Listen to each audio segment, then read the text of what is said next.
So sa 2025, sa nakikita ko sa politics, local politics, wherein dito sa Pilipinas, may isang babae talaga na aangat, na which is mangyayari ngayong 2025 na. Lalabas ka ng Malacanang. Yung ipapakita natin ngayon mga kababayan, yung pangitain ng isang manghuhula na nakita niya na mangyayari sa hinaharap. Siya po ay tinaguri ang Nostradamus ng Pilipinas kasi meron siyang kakayanan na makita yung mga mangyayari sa hinaharap. Pakinggan po natin mga kababayan. Kikilabutan po kayo sa kanyang sasabihin. Maniwala kayo sa hindi. Talagang nakakakilabot. Panoorin po natin.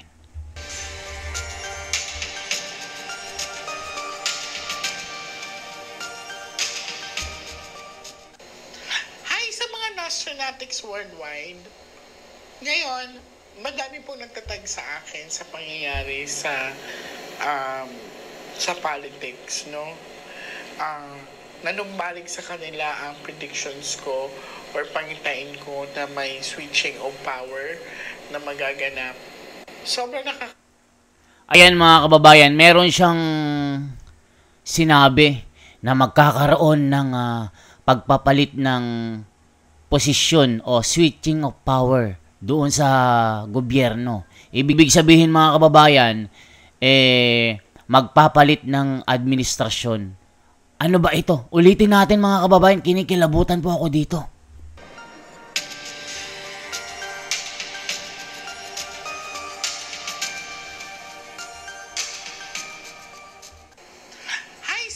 Nostranatics worldwide.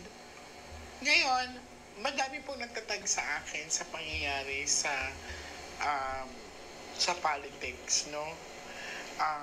Nanumbalik sa kanila ang predictions ko or pangitain ko na may switching of power na magaganap. Sobrang nakakalungkot ang pangyayari. Lahat naman tayo ay naghahangad ng magandang liderato sa Pilipinas. Lalo na ako, naghahangad ako na sana sa eleksyon na darating ay may mamumuno na maayos. Kasi may mga anak din ako eh. Kung iisipin mo, nagkaroon ako ng pangitain na tataas ang crime rate sa Pilipinas ngayong taon, which is highlighted ko doon yung rape case. So, madami sa mga nagkaraang araw, sa mga nagkaraang buwan, tumaas ang crime rate dito sa Pilipinas, especially yung rape cases. Sobrang nakakalungkot, hindi ako nagiging masaya sa mga pinapakita sa akin bago ito mangyari. Ang pinagdadasal ko lamang po ay sana magkaroon tayo ng peace of mind. Sana matapos na ang gulo, lalo na sa politics world. Samahan niyo po ako ngayon magbalik tanaw sa mga iilang pangyayari at prediction na pinakita sa akin. At ngayon 2025, kailangan natin tibayan ang loob natin dahil sa pinakita sa akin, kailangan natin mag-imbak ng pagkain. It's either dilubyo ang tatama sa Pilipinas or malaking kaguluhan ang tatama sa Pilipinas. O ayan mga kababayan, merong malaking delubyo na mararanasan natin ngayong 2025 ayon sa kanyang pangitain. Either malakas sa bagyo o malaking kaguluhan. Ano kaya ito mga kababayan? Talagang nakakakilabot po. Grabe. 'Di ba mga kababayan, nagsimula ito nung magkaroon ng lamat itong relationship ng unity team between BP Sara at si Pangulong Bongbong Marcos. At talagang nagkasamaan po ng mga damdamin at nagkapalitan ng masasamang mga salita sa bawat partido. Ngayon mga kababayan, talagang nakikita nitong manghuhula na ito na tinaguriang Nostradamus ng Pilipinas. Di ba? Yan din yung mga hula sa Biblia na mangyayari sa mundo na hindi na magkakaroon ng kapayapaan, magkakaroon ng taggutom, magkakaroon ng iba't ibang mga lindol, magkakaroon ng mga sakim, lalaganap ang mga kriminalidad, at ang bawat tao ay magiging makasarili. At ang mga bansa at kapwa mga bansa ay magkakaroon ng digmaan, mga kababayan. So dito sa kanya, talagang meron tayong hinaharap na malaking problema. Tapos, di ba, mga kababayan at mga kapatid, nagkaroon po ng National Rally for Peace ang Iglesia ni Cristo, na ang pinapakita po ng rally na ito na kailangan magkasundo ang nasa posisyon, mga leader po natin, para maiwasan po yung gulo. Pero anong nangyari, mga kababayan? Hindi sila sumunod. Bagkus itinuloy nila itong pagpapatalsik kay BP Sara. Di ba, mga kababayan? Kapayapaan po ang gusto ng pamamahala. Hindi nila sinunod. Eto na po yung sinasabi po. Ang mensahe ng rally ay nagaganap na. Ngayon, tinuloy-tuloy pa nila, kinidnap o inaresto si Tatay Digong. Ayon sa mga abogado, tila kinidnap ito. So, sa tingin nyo, mga kababayan, after nito, anong mangyayari? Nakakakilabot po, mga kababayan. Ayon sa manghuhulang ito, ituloy pa natin, mga kababayan, dahil syempre maraming magtataas ang kilay. Maraming mga magagalit sa hula ng taong ito na tinaguriang Nostradamus. Alam niyo naman si Nostradamus. Marami na siyang nahulaan na yung mga hindi inaasahan ng normal na tao na hindi natin alam na mangyayari sa hinaharap, nababasa nila. Kagaya rin ng taong ito, mga kababayan, na manghuhulang ito, na si Jay Costura. Ituloy ba natin? Ano ba yung mga nakikita niya na gigimbal pa sa Pilipinas? Either malaking bagyo na magkakaroon ng malaking epekto sa buhay natin, o isang nakakagimbal na gulo, nakakasangkutan ng mga leader natin sa bansa. Grabe, nakakakilabot ito, mga kababayan at mga kapatid. Kaya makinig po kayo, watch po, at i-analyze po natin. At disclaimer lang, nasa sa inyo na po kung maniniwala po kayo. Hindi po kayo tinutulak o pinipilit na maniwala dito. Panoorin po natin ito. Nakakakilabot po.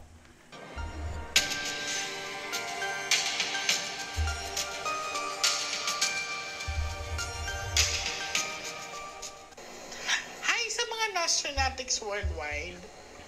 Ngayon, madami po nagtatag sa akin sa pangyayari sa politics, no? Nanumbalik sa kanila ang predictions ko or pangitain ko na may switching of power na magaganap. Sobrang nakakalungkot ang pangyayari. Lahat naman tayo ay naghahangad ng magandang liderato sa Pilipinas. Lalo na ako, naghahangad ako na sana sa eleksyon na darating ay may mamumuno na maayos.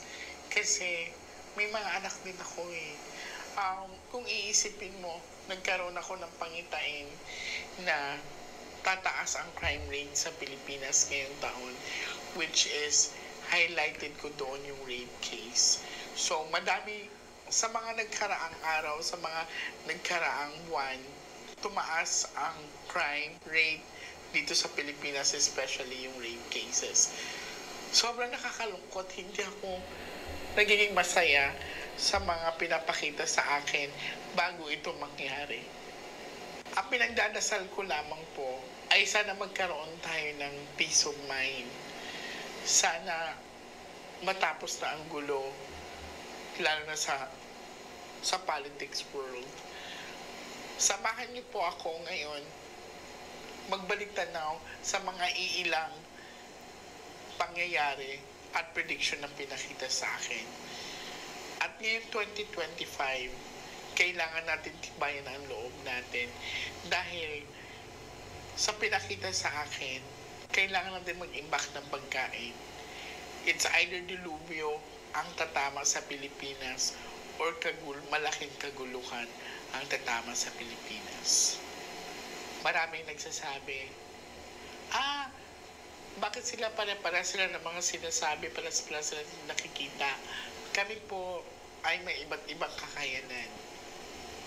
Nagpapasalamat ako kay Lord kung bakit niya ako binigyan ng ganito dahil natutulungan ko ang mga mahal ko sa buhay, malalapit ko sa buhay, na mabigyan sila ng warning at makapaghanda kami. Sa ngayon, lagi kong ipagdadasal yung safety ng buong pamilya ko, lalo ng mga anak ko, dahil nakakatakot na po ngayon. Wala na rin takot ang iba't ibang tao or ibang tao na mag-live na sabog, gumagamit ng droga. Nakakatakot na rin maglakad ngayon dahil everywhere may physical ang nagaganap, sakit ang nagaganap.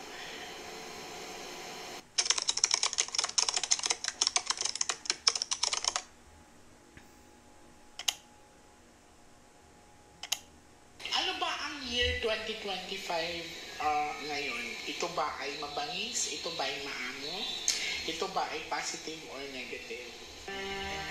Madami nagsasabi, bakit ang mga card readers, ang mga tinatawag na may mga third eye, bakit palagi sinasabi na puro negative ang pinapakita sa kanila? Kami po ay gabay lamang, kami po ay nagbibigay ng babala. Lahat naman po tayo ay binigyan ng Diyos ng kakayahan.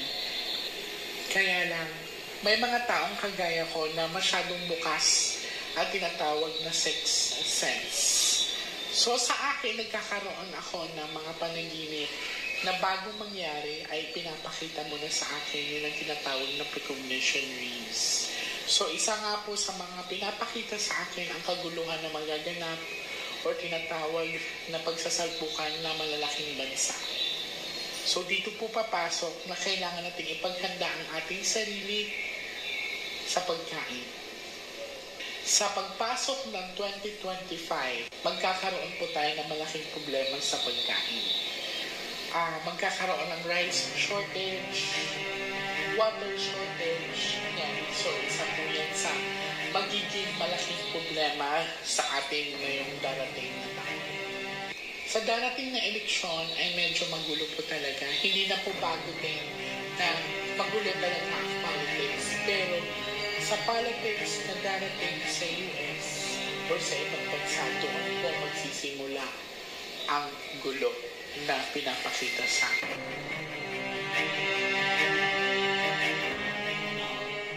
Lalakas dito sa Pilipinas ang tinatawag na gambling.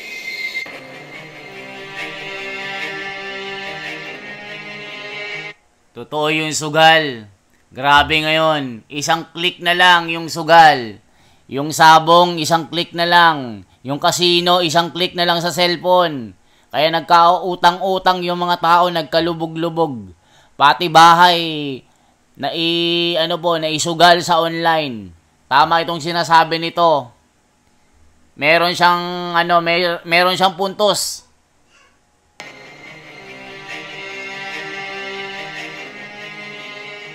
Isa pa sa mga pinapakita sa akin, mas matindi po ang climate change na mangyayari ngayong 2025. Nangyayari yan. Paiba-iba ang panahon. Mas malakas ang bagyong papasok sa darating na taon. Nakakakilabot. The force of the storm surge, and that's the onslaught of water caused by the low pressure and the extremely high winds just sweeping. Madami nagsasabi, kaya naman namin makita yan, kaya naman namin mag-predict mo. Pero po ito ay isang babala. Ayan, nakita nyo po mga kababayan, yung mga hula niya ay nasa Biblia ang mga ito. Mga kababayan, yung isa na ring hula dyan ay malapit na po ang wakas ng mga lupa. Wawakasan ng Panginoong Diyos ang sanlibutan.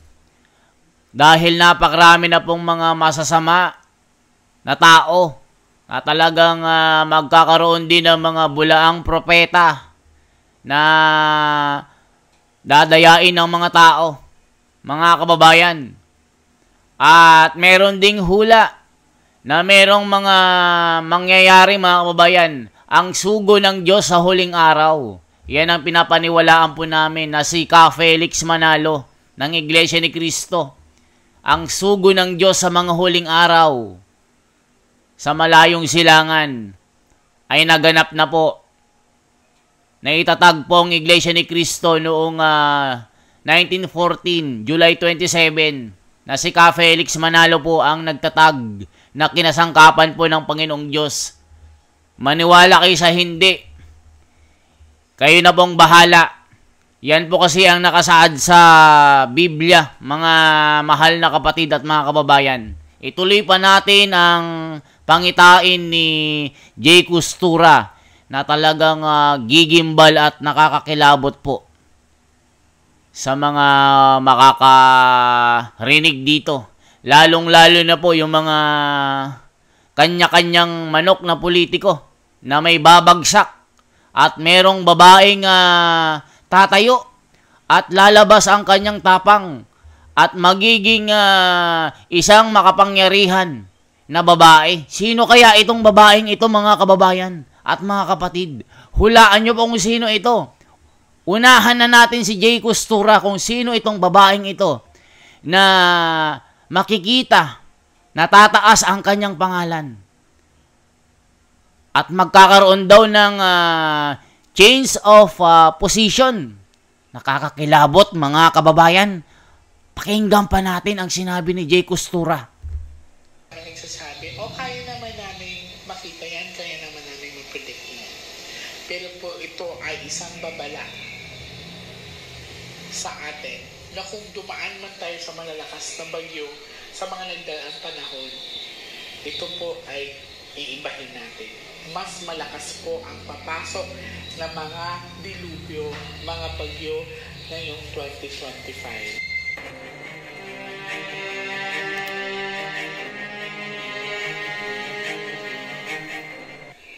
Hindi pa rin matatapos ang gun on war or mas matataas ang tinatawag na crime rate ngayong 2025. Ang kinakatakutan ko kasi tataas yung crime rate, malakas din ang tinatawag na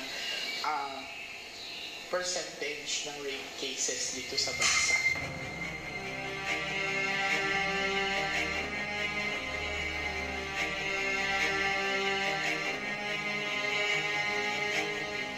Marahil sa inyo na makakapanood nito, madaling magsabi na,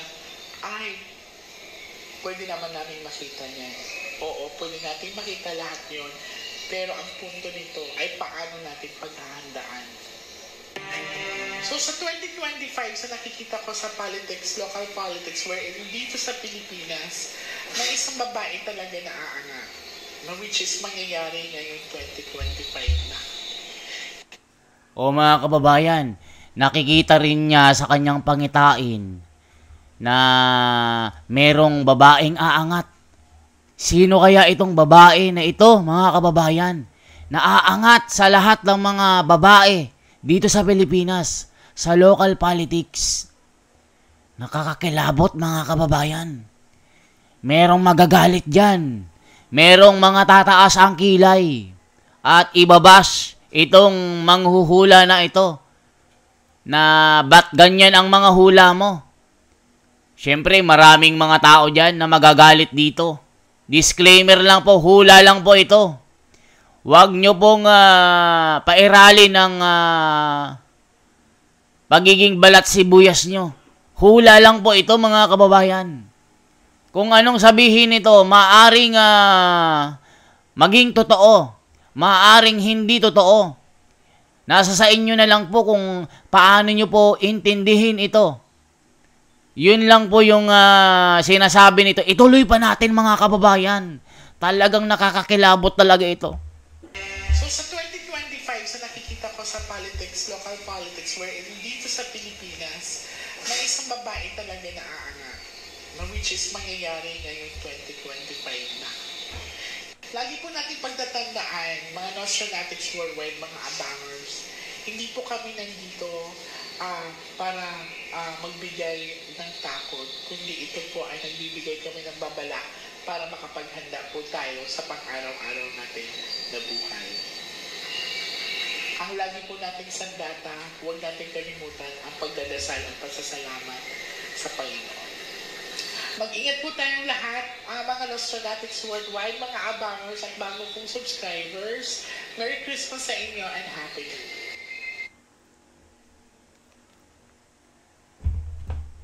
Mga mahal kong mga viewers, mga mahal na mga kababayan, mga kapatid, ano po ang masasabi nyo po dito? Ayon po kay Jay Costura na talagang nakita niya sa kanyang pangitain ay merong babaeng aangat at kakikitaan ng kakaibang kapangyarihan ito, mga kababayan. Ito yung nakikita niyang kinabukasan ng politika na ayon na rin sa kanyang video ay magpapalit ng posisyon. Ano kaya ito, mga kababayan? Hindi ko maintindihan ito. Pero sabi nga niya ni Jay Costura, ito'y mga hula lamang na hindi niya sinasabi na maniwala kayo. Kung baga sinasabi niya dito, maghanda lamang sa mga mangyayari. Yun po ang kanyang sinasabi.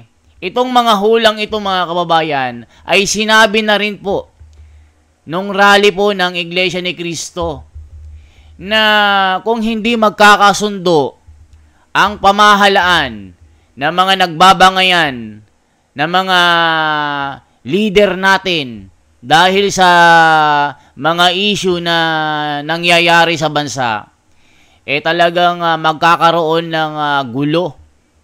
O, di ba, nangyayari na po, mga kababayan?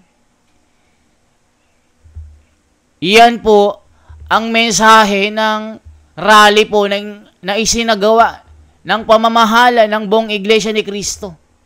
Na kung hindi magbabati, hindi magkakasundo ang mga pinuno,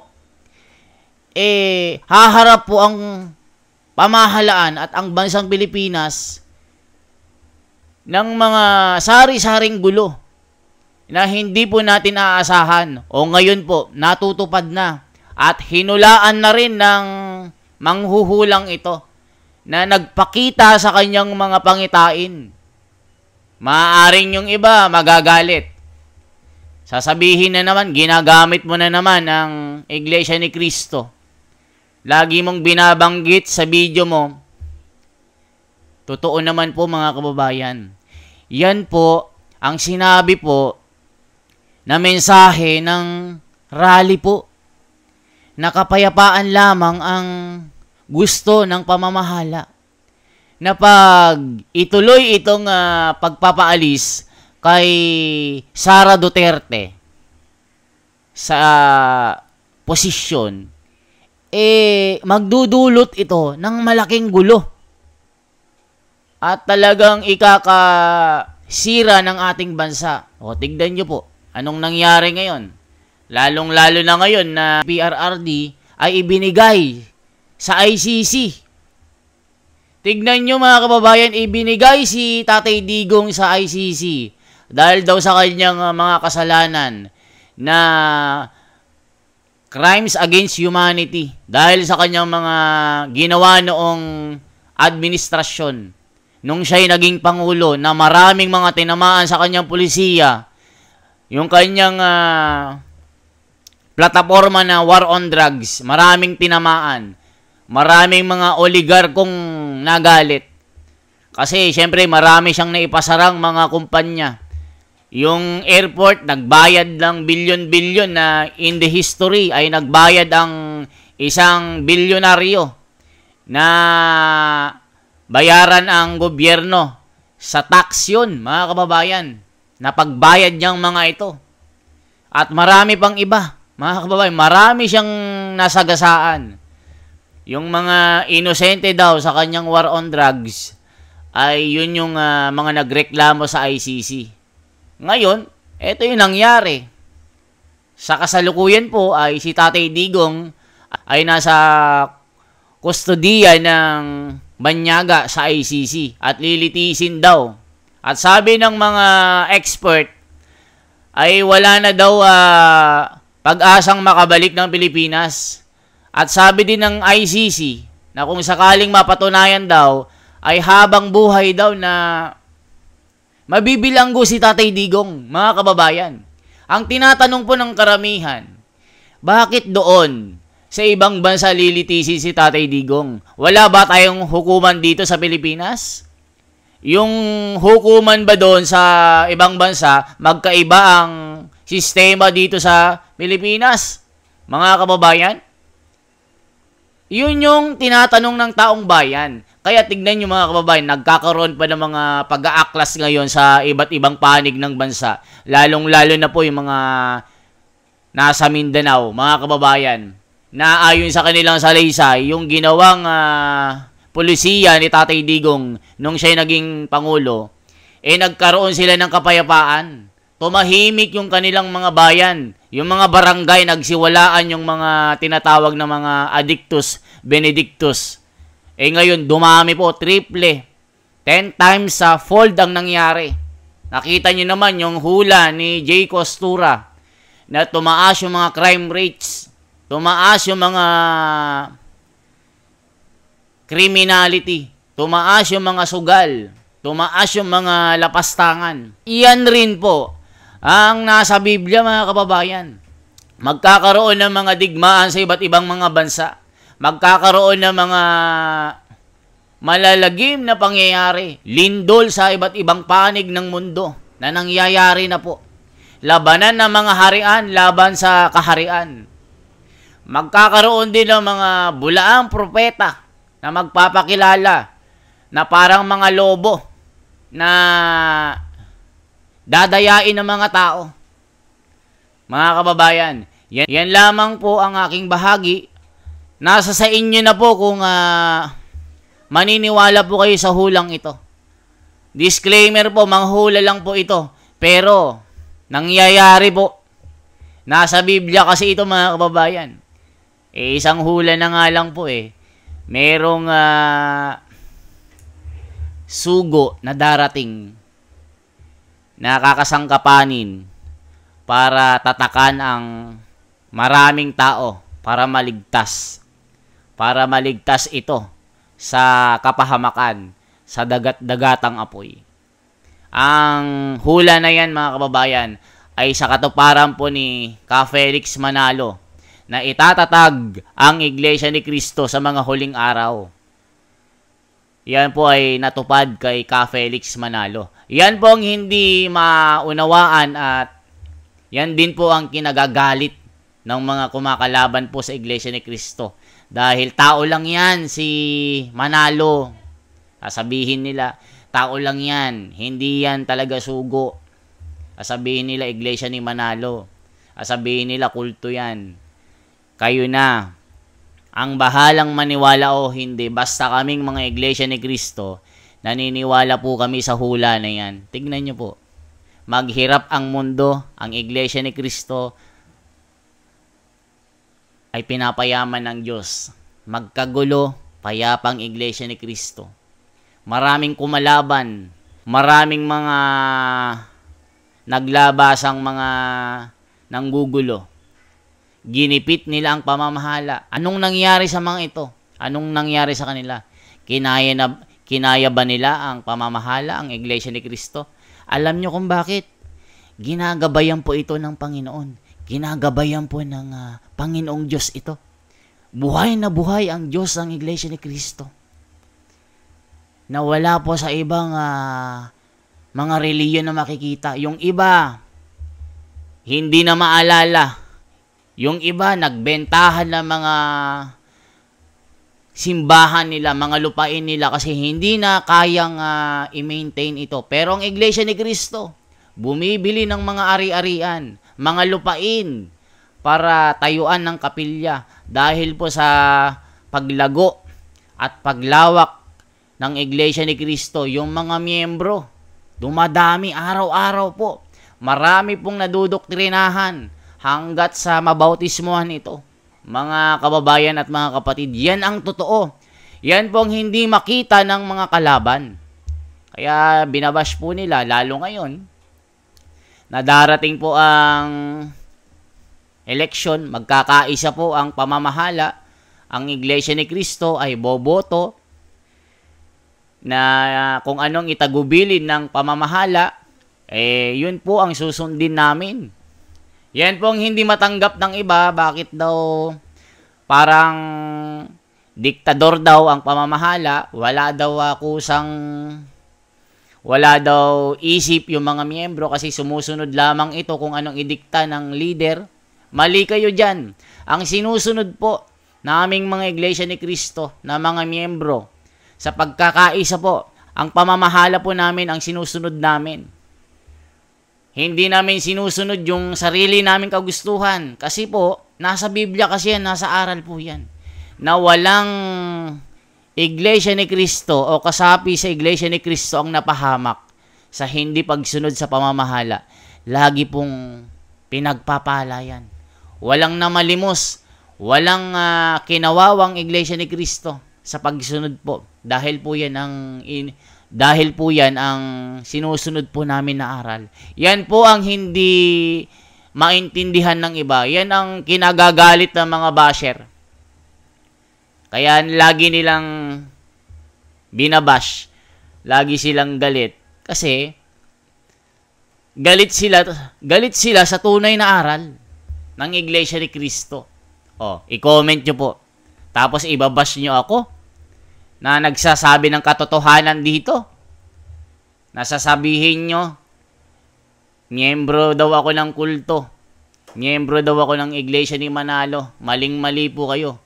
Kahit saang lugar, wala po kayong makitang kapilya na nakasulat ay Iglesia ni Manalo. Ang nakasulat po, Iglesia ni Cristo.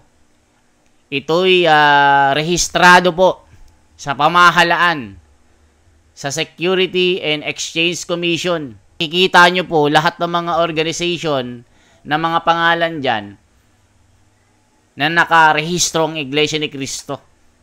Kasi sinasabi nila, ang nakarehistro sa SEC, Iglesia ni Manalo, ipakita mo kung meron ka.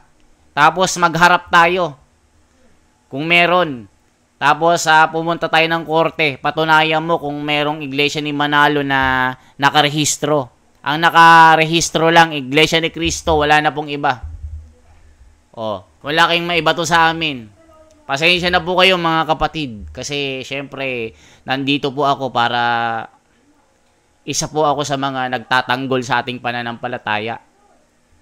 Yung iba hindi maintindihan. Dito po na ipapakita po natin ang pagmamahal natin sa pamamahala. Isa kasi tayong bahagi ng katawan. Pagka nilalapastangan ng pamamahala, niyuyurakan at minumura, lalong-lalo na po ang kapatid na ka Eduardo Manalo, nasasaktan po kami. Kami mga miyembro. Kasi nire-respeto namin sila. Hindi po nila kami tinuruan ng mga masasama. Hindi nila kami tinuturuan para maging masamang tao. Bagkus sila po yung nagsisilbing magulang namin para kami maging sakdal at mabuting mamamayan. Yan po kasi ang tinuturo sa Iglesia ni Cristo. Na talagang sumunod sa aral, sumunod sa doktrina, mga batas ng tao, batas ng Diyos, ikay mapapabuti. Yan po ang tinuturo ng pamamahala. Hindi po nila tinuturuan ng mga miyembro na maging masamang tao. Sinasabi nyo kung ano-anong mga paninira nyo sa aming pamamahala. Dahil dyan, lalo kaming lumalakas. Tignan nyo, dahil sa pangyuyurak niya sa pamamahala sa aming pananampalataya, lalo kaming tumitibay. O makita nyo yung iba, diba? Mga ibang reliyon, nagkakagulo kami, hindi. Lalo kaming nagniningning, lalo kaming umaapoy sa pananampalataya. Kaya mga kababayan, yan lamang po ang aking bahagi. Yan lamang po ang aking reaction ngayon. Salamat po sa inyong lahat. Sa mga kapatid dyan na nanonood, i-comment nyo po kung saan lugar po kayo. Sa abroad man, dito man, isang panig ng mundo, sa lahat po na merong Iglesia ni Cristo, sa 168 countries ba ito o 187 countries sa teritoryo. I-comment nyo po mga kapatid at mga kababayan. Kahit yung mga kababayan natin na solid na ka-wonders dyan, salamat po sa inyo. I-hashtag nyo po, The Wonders Philippines. Mabuhay po. Isang like, isang share po, isang subscribe para po dumami po yung ating mga solid na taga-subaybay ng ating YouTube channel. Mabuhay po.